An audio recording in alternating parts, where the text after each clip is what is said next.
Did you know you can print your own passport photo at home and save money? In this video, I'll show you exactly how to do it step by step. First, let's go over the official US passport photo requirements. Your photo must be exactly 2 by 2 inches in size. It needs to have a plain white or off-white background.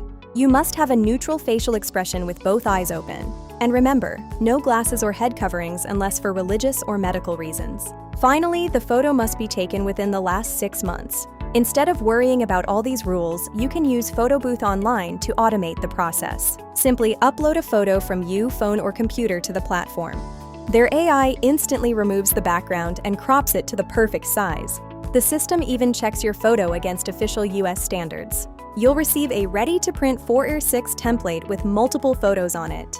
It's way more affordable than drugstores and offers unlimited retakes. Once downloaded, open the template file on your computer. Use any standard home printer, inkjet, or laser works just fine. Make sure to use high-quality 4x6-inch photo paper for the best results. In your print settings, select 4x6 borderless and disable Fit to Page. After printing, carefully cut out the 2A2 photos along the guides. A pair of sharp scissors or a paper trimmer will do the trick. Double-check that your printed photos are sharp and clear before sending them off. Print your passport photo at home quickly and affordably with Photobooth Online. Try it today and get your ready-to-print template in just minutes. If this helped, please like, subscribe, and check the link in the description.